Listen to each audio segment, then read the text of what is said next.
गुरु और गोविंद, गुरु से गोविंद की ओर की जो यात्रा है, उस यात्रा में ये बड़ा महत्वपूर्ण है कि आपके मन में परमेश्वर उतरे, चिंतन में परमेश्वर उतरे।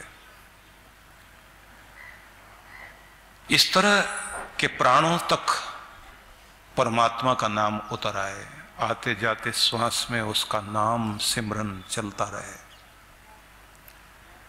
आपकी बातचीत में परमेश्वर का जिक्र हो, हमारे नित्य निरंतर मन में परमेश्वर की चर्चा हो।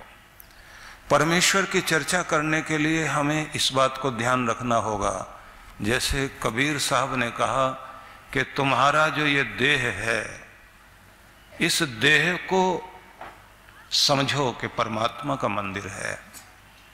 इस घट अंदर बाग बगीचे, इसमें सृजनहारा हो, इसी के अंदर निर्माण करने वाला मालिक बैठा हुआ है। इसी में बाग बगीचे हैं, मतलब अंदर बाग बगीचे खिले हुए हैं तो बाहर भी बाग बगीचे अनुभव में आएंगे। इसलिए जो लोग ध्यान में बैठते हैं तो ध्यान में चक्र साधना करते हुए अलग अलग चक्रों में अलग अलग संख्या की पंखड़ियों से युक्त पुष्प दर्शन किया जाता है। जैसे आपके आज्ञा चक्र में 2 पंखड़ियों का कमल है, तो कहीं 12 पंखड़ी तो कहीं 16 पंखड़ी, कहीं 4 पंखड़ी का। ये अंदर पुष्प हैं। देखा जाए तो पूरा शरीर खोलकर देख लिया जाए तो कहीं कोई फूल नहीं है, लेकिन ये अद्भुत बात है, सितार को पूरा खोल दिया जाए तो कहीं संगीत नहीं है। पूरी बांसुरी को तोड़कर देख लीजिए, संगीत नहीं है, लेकिन सारा संगीत ही बांसुरी से, सितार से प्रकट होता है। खोलकर देखने से पता नहीं लगेगा। कोई व्यक्ति कहे कि मुझे भूख लगी है और डॉक्टर कहे कि मुझे दिखाओ कहाँ लगी है, आदमी दिखा नहीं सकता कि भूख कहाँ लगी है। अंदर दर्द हो रहा है, इशारा करता रहेगा व्यक्ति, यहां है यहां है, डॉक्टर कहेगा कहां है बताओ। इसलिए आपको ये कहना चाहता हूं कि आपके अंदर बहुत कुछ है, लेकिन वो खोलने से देखने से पता नहीं लगेगा, लेकिन होता है।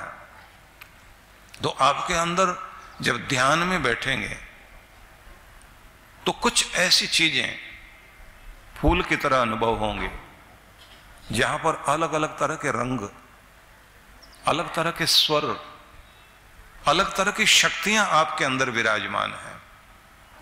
जब वो शक्तियां जागृत हो जाती हैं तो ये अद्भुत बात है। किसी का चैतन्य, किसी की एकाग्रता किसी एक दिशा में बढ़ जाए तो कोई सेनापति बन जाएगा, कोई संगीतकार, कोई कवि बन जाएगा, कोई कलाकार बन जाएगा, कोई निर्माण करता हुआ राजमिस्त्री, कोई आर्किटेक्ट, कोई संख्या में लगा हुआ है। तो अद्भुत बात है कि उसके जीवन में हिसाब किताब का इतना कुछ अंदर ज्ञान आ जाता है, संख्याओं का आनंद लेता है। वो संख्या का आनंद लेते हुए देखता है असंख्य संसार है, जितनी गिनती 0 से ऊपर है उतनी गिनती 0 से नीचे भी है, और आखिर में व्यक्ति असंख्य पर पहुंच जाता है। व्यक्ति 1 सेकंड का लाखवां हिस्सा भी गिनता है। इसलिए भगवान शिव के लिए कहा जाता है कि वो काल पुरुष है। कालः सृजति भूतानि, काल ने ही प्राणी मात्र को जन्म दिया। कालः सृजति भूतानि, काल संघर्ति प्रजा, और वही समेट लेता अपने अंदर सारे प्राणी मात्र को।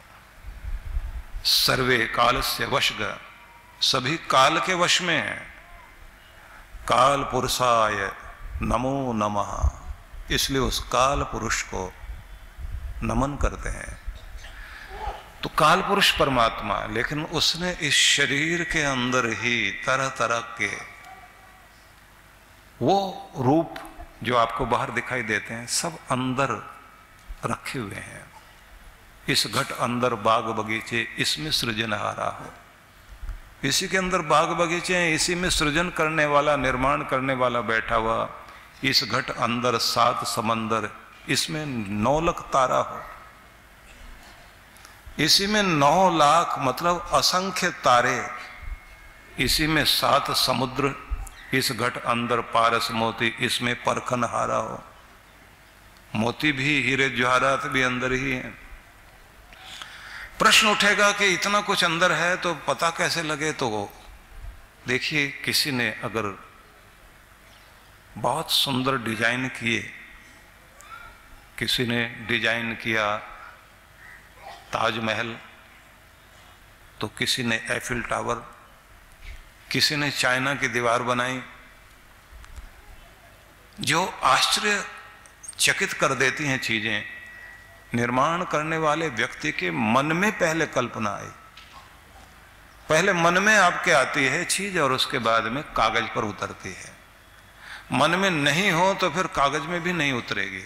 और मन में पहले से कुछ नहीं होता। एक बिजली सी चमकती है आपके अंदर, एक अचानक आइडिया आता है, अचानक सूझता है आपको कुछ नया। जो ये नया सूझता है और फिर उस पर आप काम करने लग जाएं। आप आश्चर्य करते हैं कि ये सूझा कैसे मुझे।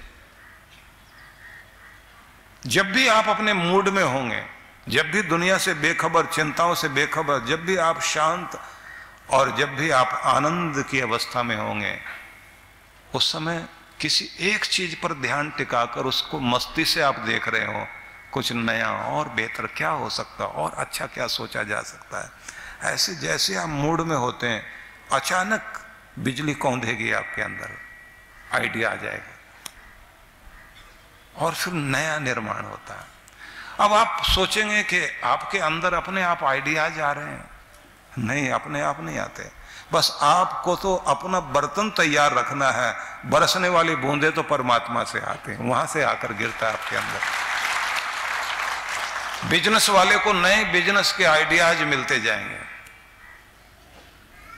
कलाकार को नई कला, संगीतकार को नई धुन,